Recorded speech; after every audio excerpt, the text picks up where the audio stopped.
This is the Crowdcrux Crowdfunding Podcast with Sal Briggman, where we cover everything you need to know to launch a successful crowdfunding campaign. We speak with proven entrepreneurs who've raised money from the crowd and want to teach you how to do the same.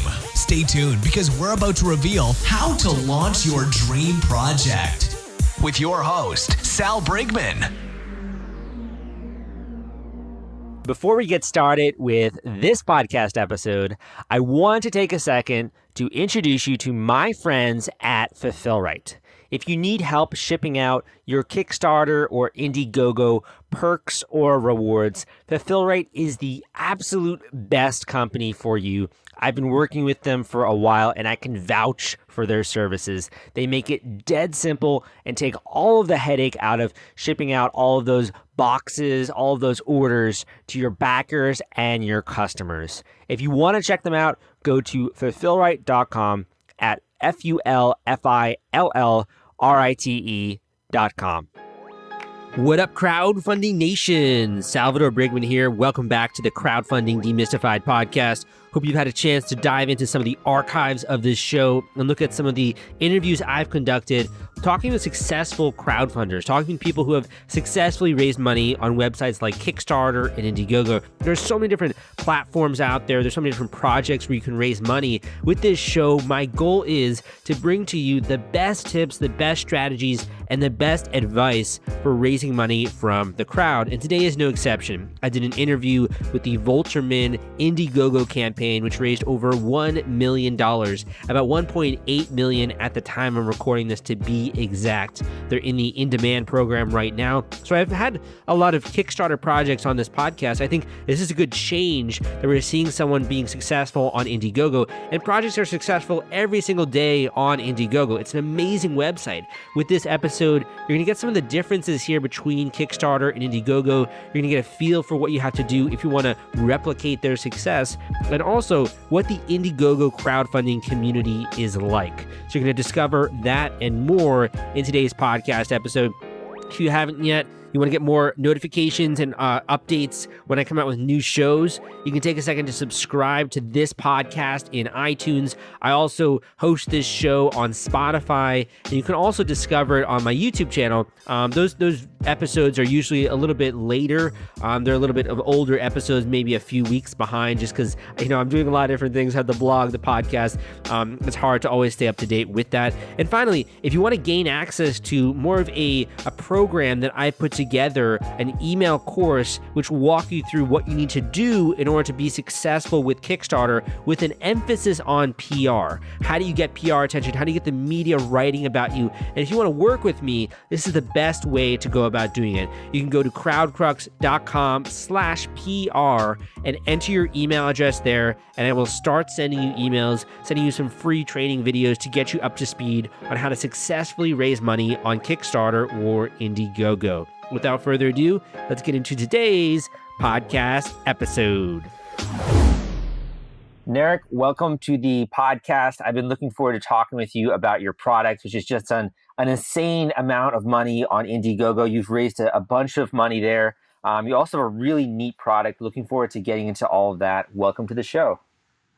Hey, Sal. It's a pleasure to be here. So thank you so much also for following my blog. I know you mentioned that pre-interview and getting some tips from there. I really appreciate that. Thank you.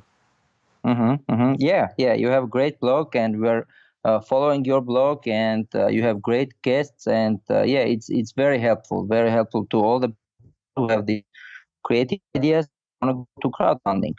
I know a lot of people out there are trying to speed up the process of raising money. Is there one or two things that really helped when you were learning from the blog or other sources that you applied to your project? Was there one thing that stood out that really made a big difference, or was it kind of just getting a sense of crowdfunding as a whole?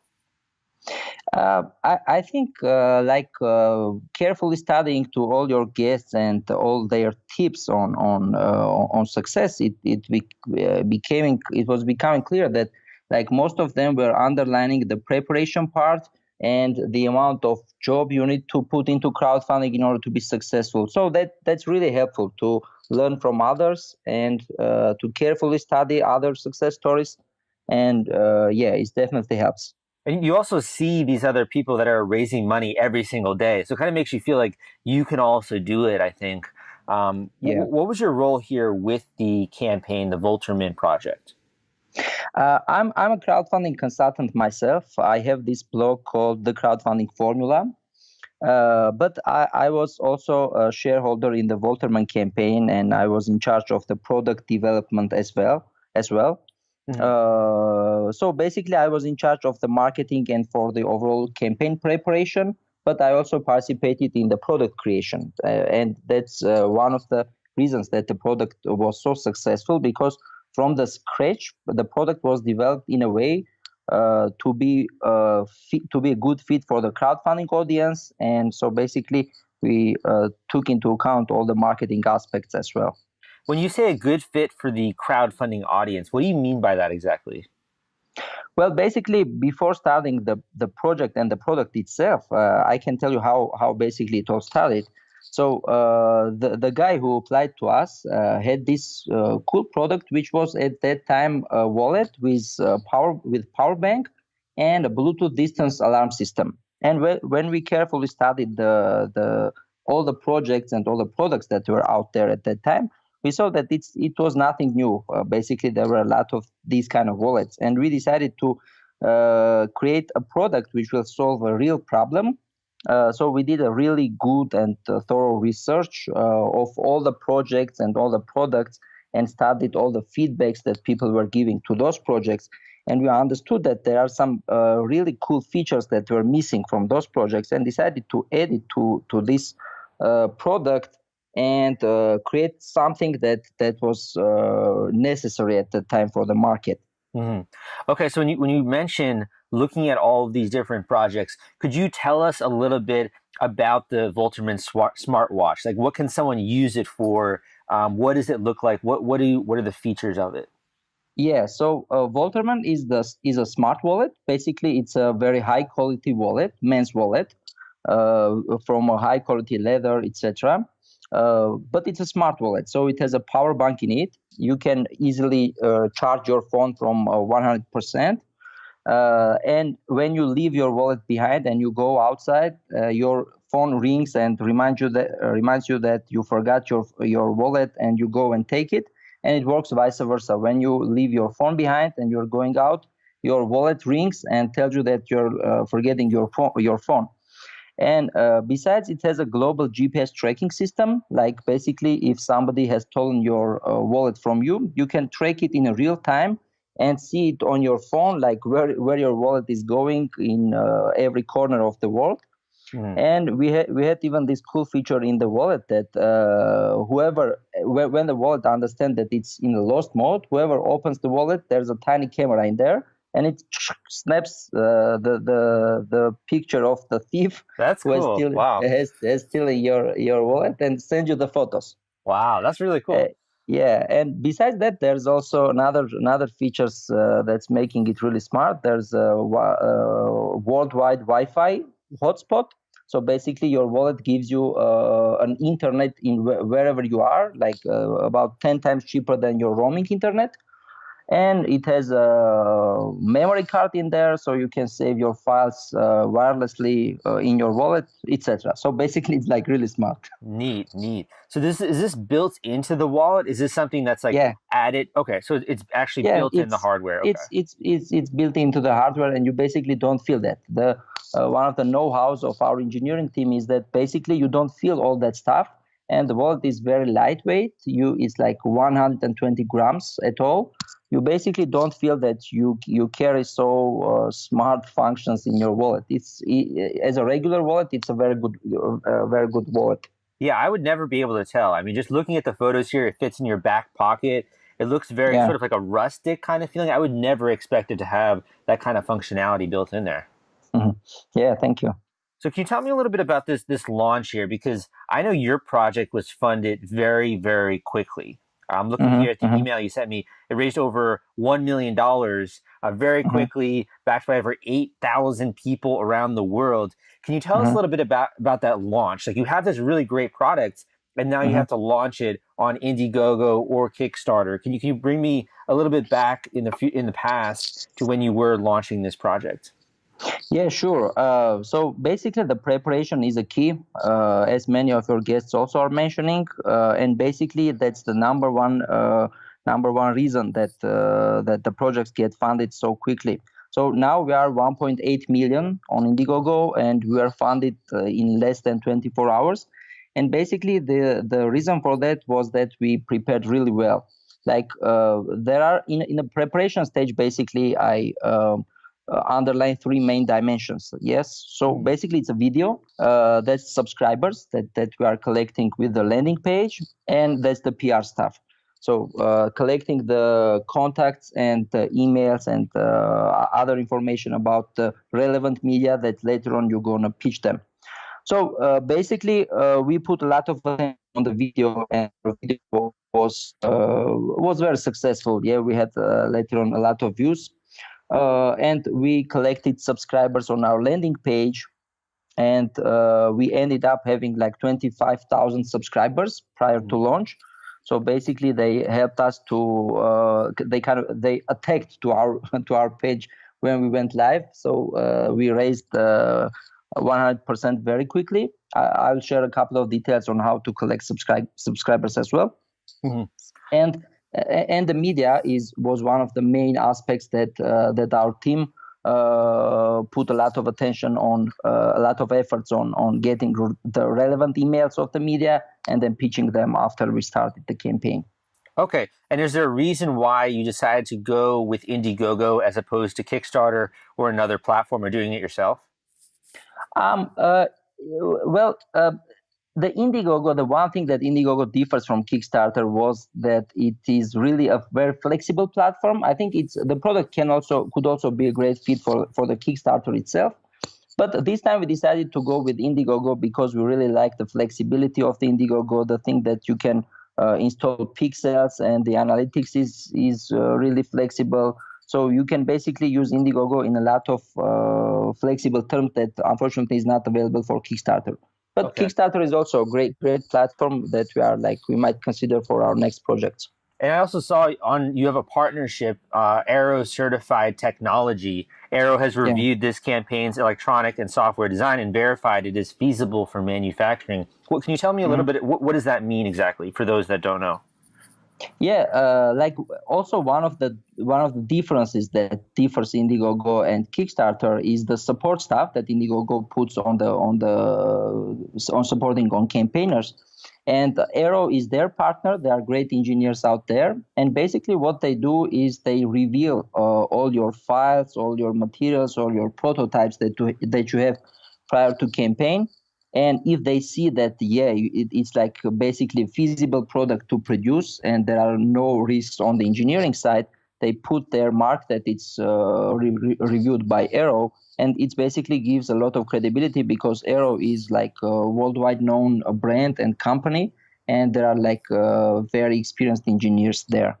Okay. So kind of give some confidence to the backers that if they come across this and it seems too good to be true, they know that other people who are experts have verified you can actually manufacture this, you can actually produce something like this. Yeah, absolutely. Because this is the innovation. Like this is something new, people never seen before. And a lot of people need credibility from the experienced guys, from kind of experienced company to verify that, yeah, basically it's all working. There's nothing fantastic in here. Mm-hmm. When we're talking about the Indiegogo ecosystem, did you notice that the actual platform was bringing in strangers into your campaign? Like, did people who are browsing Indiegogo support your project? Because I know Kickstarter definitely has this ecosystem of super backers. Did you found that to be the case on Indiegogo? Yes, it's a case on Indiegogo as well. It's definitely much less than in Kickstarter. I think Kickstarter has more loyal fans than Indiegogo. But there's also traffic. I think about 30 to 40% from all our traffic came from Indiegogo. Mm-hmm. So basically, yes, there's a traffic on Indiegogo as well. Okay, very cool. That gives me a lot of good information because I know a bunch of people out there are kind of wondering, like, geez, I don't know which platform to go with. So to have any kind of numbers like 30% of your traffic is coming from that, I think that just really helps and set some people's minds at ease. Before we get into some of the other, tips and tactics and these different things, Like I want to get into how you collected emails and the PR outreach and strategy. I would love it if you could just tell me a little bit more about you. You mentioned the crowdfunding formula. Have you worked on other projects personally? When did you actually get involved in crowdfunding? I've started to involve in crowdfunding from 2015. I've been involved in many projects. I've wrote this book, 57 Secrets of Crowdfunding, which turned out to be quite successful. And I started to be involved in many campaigns as an advisor, as a supporter, and overall, I was involved in more than 100 campaigns, and a couple of which were really successful. They exceeded $1 million. And then that when I saw that I gained enough experience, I started to create campaigns from scratch, so that I'm responsible for things, for everything. So, and Voltman is one of those campaigns. We recently finished another campaign which is called The Moon. It is also very successful. Like we raised $400,000 for that. We have a couple of really cool projects this year to come up. And of these different projects you've worked on, what have you enjoyed most? What actually are you passionate about when it comes to crowdfunding? Is it the marketing aspect? Is it the getting to work with cool projects? What do you like most about this? I'm passionate about crowdfunding, and I really like this overall atmosphere and ecosystem that is created in here. And I really like to be involved in all the projects. And basically, I'm a marketeer myself. I'm a digital marketing expert, and I really like that with each project you can dig deeper into its specificity and find some core aspects and create and innovate. Have some experiments and test your experiments and see what's working, what's not working. And basically, crowdfunding has shifted a lot, and it's now it's not only a financing mean in nowadays. It's basically a very effective and easy way to just bring your product to life, get loyal backers, loyal customer base, gain PR, which is basically is not available with other means of entering to the market. I think also one of the things that's not talked about very much when it comes to crowdfunding is the way in which you can network with and get in touch with so many cool people. Like I know the founder of Reddit is on the board of this company. Being able to talk to the founder of Reddit would be pretty sweet. So this kind of opens up these different opportunities to network with different people also. Yeah, absolutely. This networking is one of the main and core benefits of crowdfunding. And by the end of the campaign, you are getting so many emails from retailers, from wholesalers, from investors, from suppliers, from companies that want to cooperate with you. Like we ended up in each campaign, we end up getting thousands of emails, and basically otherwise you have to write emails to all those people, but in crowdfunding is a kind of place where everybody's watching after you, and if you're successful, there are a lot of opportunities which you can exploit afterwards. Mm-hmm.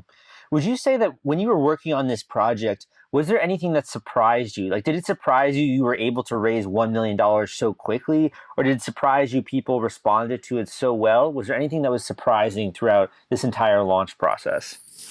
Yeah, not really, to be honest, because during the preparation stage, we are already clear that the campaign is going to be a real success, and basically our real goal was to cross $1 million. So basically, although we put our official goal was for $45,000, but really in mind we were confident that we will be able to raise $1 million because all the tests and experiments that we were monitoring during this preparation stage, we're talking about this kind of figure. Basically, it's possible to forecast. I had to interrupt this podcast episode because I want to introduce you to my friends at The Gadget Flow. Their product discovery platform reaches 22 million people per month. They've helped more than 5,000 crowdfunding campaigns thus far, and they have a social media following of more than 700,000 followers. If you want to gain access to their marketplace and list your own product, you can go to thegadgetflow.com/submit and list your project today. When you're talking about those testing and preparation to be able to forecast that, what are some examples of that you did? Yeah, basically, so all those examples include driving traffic to our landing page and measuring the feedback of the traffic. So we're exploiting heavily the Facebook ads, and we saw that our cost per conversion goes very low. Like we're collecting leads per $0.5 or so. And we see a lot of hype going around, and basically after that it was clear that people really want this. And yeah. So let's talk a little bit about the landing page and how you collected all of these emails, because it seems to me that with many of these projects, the actual emails that you collect leading up to the campaign are kind of what allow it to be instantly funded. It would allow you to tap into that community to get some traction early on. So it's a really important part of the process. So you set up a landing page basically. Did that have like a video? Did that tease the project? What did that say basically to readers or people that visited it? Yeah, basically collecting subscribers and collecting leads is one of the core aspects of being funded in the early period of your project. And yeah, the landing page should be very simple. It should be easy to should be lightweight to load with the mobile phone as well. We provided there some very basic information, not very simple. We didn't have a video with Volterman. We had the video with the moon case, and but people can navigate to our landing page to volterman.com and study what we put in there. I think it was just very brief information. It's important to underline the benefits of the customers rather than the functions. A lot of people do this mistake. They put their functionality and they put a lot of information, but it's still not clear to people what are the core benefits. So basically, we underline the benefits. We put a lot of efforts and attention on the design aspect, because whatever functionality you have, if you don't have a really, really cool design, there are no emotions. And they say in marketing that people buy with emotions, and they just justify it with logic. Yeah. Or they say they justify it to their wives with logic. But basically, those are emotions. And if you want people to be emotionally attached to your project, you just need to have a professional design. You need to have a good photos. And if you study our photos, they are just like very carefully chosen, and we put just a lot of attention to that. And one of the secrets to get subscribers is that, like what we did, basically, we launched our landing page. We drive traffic through Facebook ads, and we exploited very heavily the referral systems. So basically, we had two referral strategies. We used two tools. One is called UpViral. So basically, when a person is subscribed, a pop-up appears which says, please share it with your friends. And if you bring more friends, you will participate in the giveaways or so. And later on, when we had enough subscribers, like prior couple of days before the launch, we used this referral tool, which is called Q. I will share the link. So the Q is a great tool, which helps also to create a giveaway, to create like in a fun and interactive way. We sent a message to everybody, to all our subscribers, and we told, hey, we have this contest in here, and when you bring some more people, when you bring your friends, you will receive some prizes, some benefits. Yeah, and like with 2 friends, they are getting this prize. With 4 friends, they are getting this, and they are seeing with whom they are competing. So it's a really great tool. And basically, with clear exploitation of the referral system, people can double their subscriber lists. Awesome. When people are coming to the landing page, were you saying, hey, this is going to be launching on Kickstarter, sign up here for discounted rewards? Were you saying we're going to be going live on Kickstarter if you want to support it? What kind of wording were you using for that landing page? Yeah, something like that, where we want to be sure that people are very clear, who is subscribing, are very clear to what they are subscribing. So it's very clear to provide a clear messaging. So basically, we are saying this project will be launched on Indiegogo, and when you subscribe, you will have a chance to get 40% discount. Yeah. Because we will have this discount only to our early backers. And it's a limited amount. So basically, if you want a discount, you should subscribe, and we'll let you know when we launch our campaign. And then we engage people with the emails, with the email sequence. And basically, we made it clear to all the subscribers that the soon they get on board, the more discount they will have, because it's all are limited. So that's the secret of being funded in one day. And basically, when you are launching the campaign, you're sending email to all your subscribers, and they are just jumping on board to benefit from this discount. That's totally going to be the title of the episode: "The Secret to be Funded in One Day." That's such great information, and thank you for sharing that. It really makes it a lot more certain when you do launch. If you have this list of people and you know they opted it in and they're interested in your product, it makes it so much easier going into the campaign with having some certainty there, knowing you're not just throwing money at the wall or knowing that I don't know what's going to happen. You at least then have a sense of the demand for the product.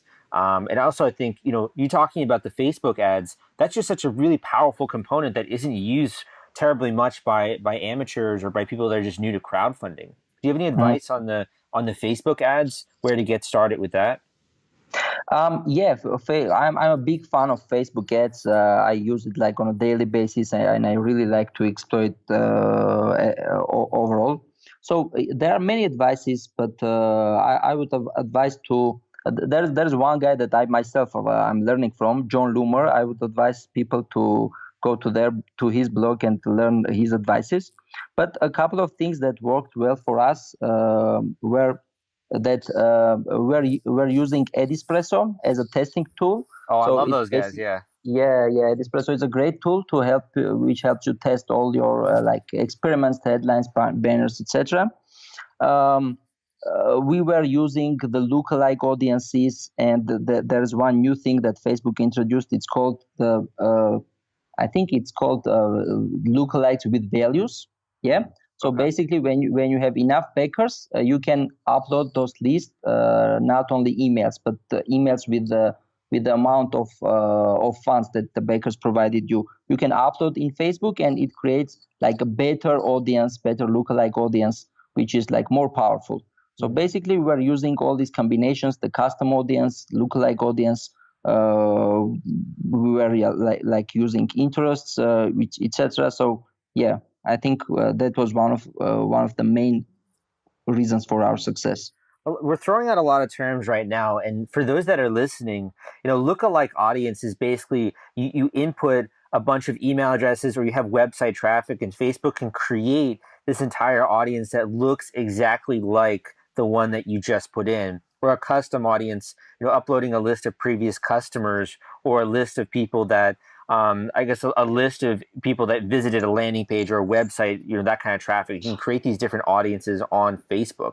Were you creating them, I guess, off of a Facebook pixel or like maybe previous emails? How are you creating these audiences? Yeah, exactly. We're creating both with the emails and with the pixels. And we're combining these audiences, and we were experimenting. We're sometimes mixing. You should mix, and you should be patient with Facebook. Sometimes like you can advertise with Facebook, and you cannot get good results within a couple of weeks. But if you are patient, and if you continuously start to improve that, Facebook starts to help you because Facebook is also learning. Facebook is learning what is your goals, what are your conversion values, and what kind of audience basically you need.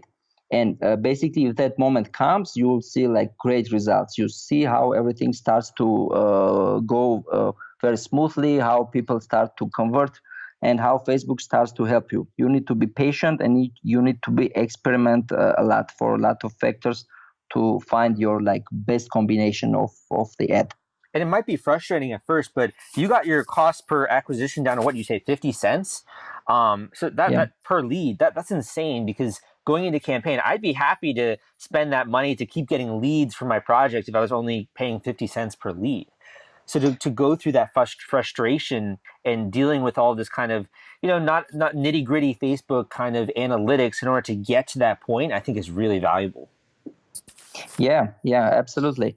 Yeah, it was very cheap, and our like CTR click-through rate were more than 10, and these kind of numbers are not common in Facebook. And if you are advertising, that when you see these kind of numbers, you understand that basically there's really much potential for the product and project, and it's basically going to be really successful.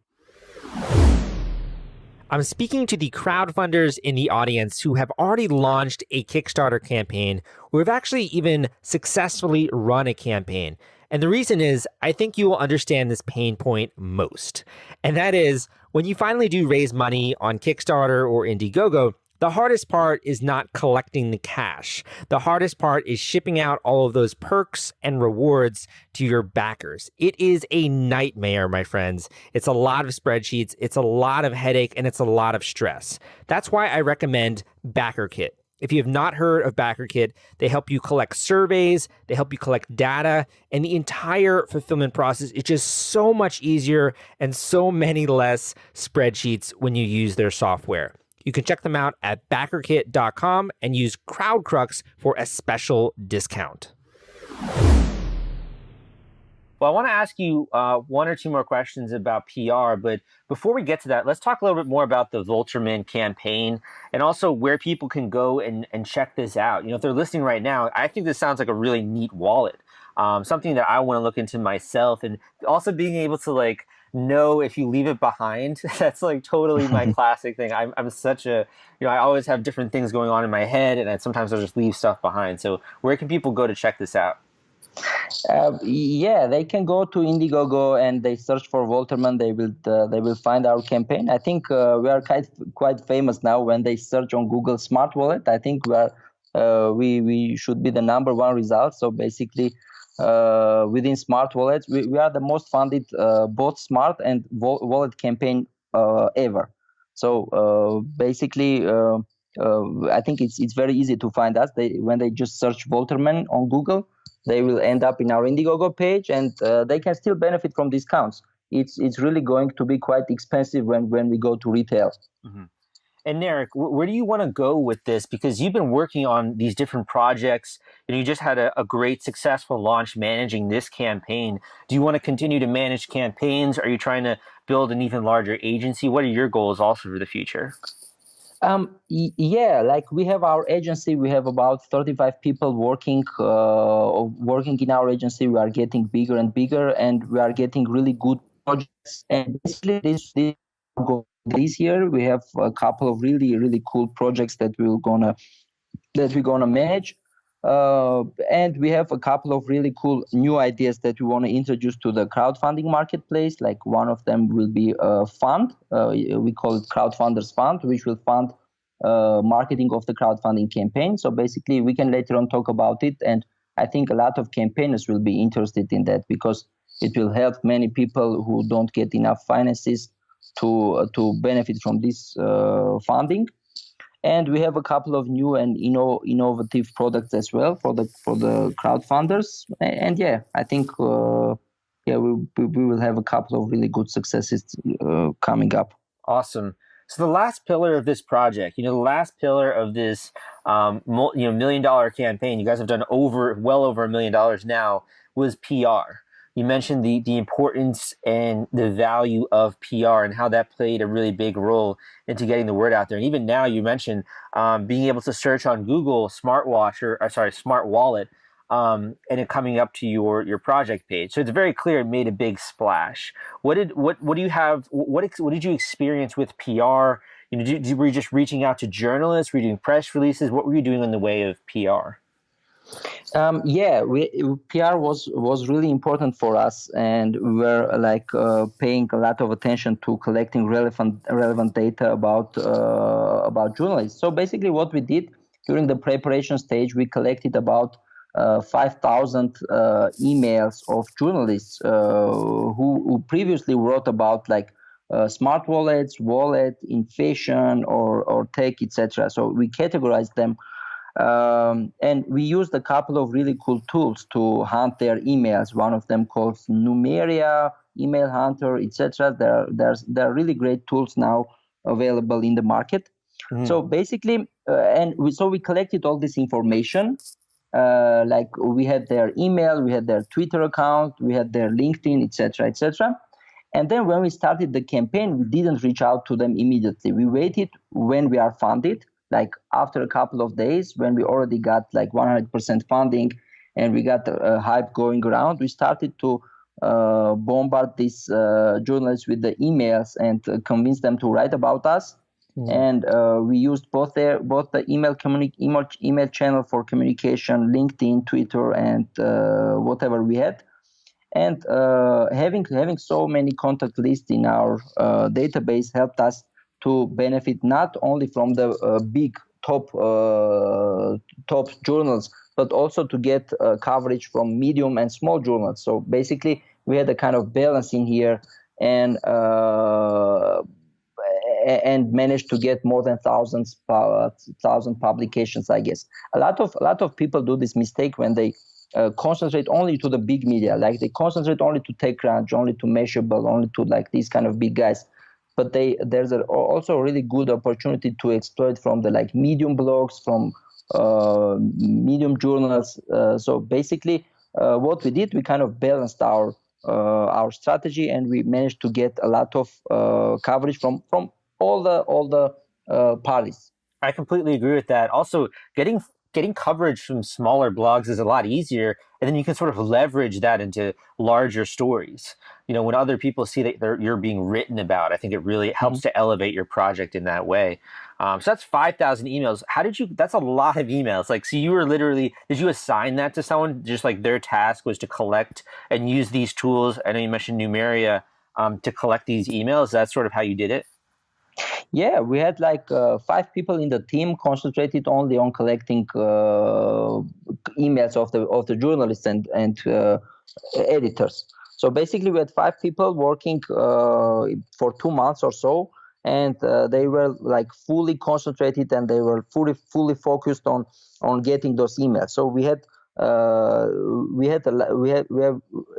many tools, not only Numeria, but we were exploring like everything what is out there, and we're managing to get emails. We're classifying them according to Alexa rank, and later on it helped us to exploit it correctly. Like later on, we used a couple of tools called GMS. GMS is also a great tool to send automated emails to journalists. We used Rebump. It's also a great extension from Gmail to do your follow-ups automatically.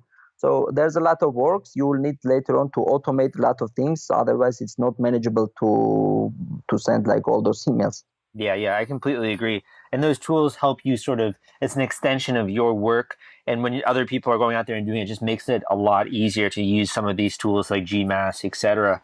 The last question I have for you here before we sort of close up this interview is, I want to give people a realistic idea of if they're trying to do what you did, which was have a really massive campaign on Indiegogo or Kickstarter.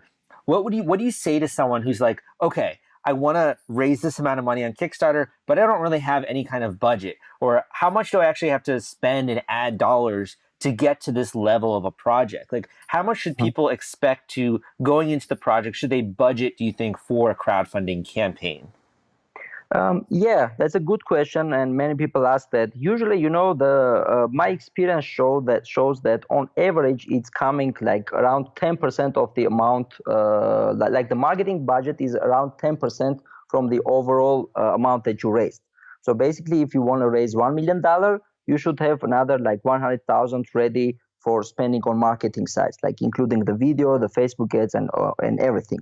And basically, if you want to raise like $100,000, you should be on average, you should be ready to spend around $10,000. So basically, it goes around like 10%. There are also, of course, there are exceptions. There are some great products which go viral organically, but like on average, I would advise to consider something like that, and to, of course, to test everything before starting, because like also there's the failure rate is so high because like many people don't test their campaigns before going to Kickstarter or Indiegogo, and they go and just afterwards they wait to see what happens. Mm-hmm. There are a lot of also agencies and companies in the industry that sort of help with this. So that 10% you said goes into the video, also the ads, the pre-testing. How much should people expect or put aside for hiring someone like an agency to help them with this if they don't want to do it themselves? Yeah, most of the agencies take percentage from the raised amount. So basically, there are agencies who takes fixed amounts as well, but most of the agencies would take, I think, from 10% to 30%. Yes, something like that. But it goes like the main amount goes from the overall raised amount. So basically, you will not have to pay them beforehand.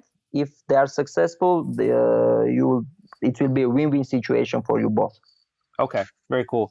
Well, thank you so much for coming on the show. This has been tons of valuable information, and for someone just getting started, I think this is just like a gold mine of information. Quite frankly, we got into how to actually market your project, gathering the email list, the Facebook ads, PR. So much great information.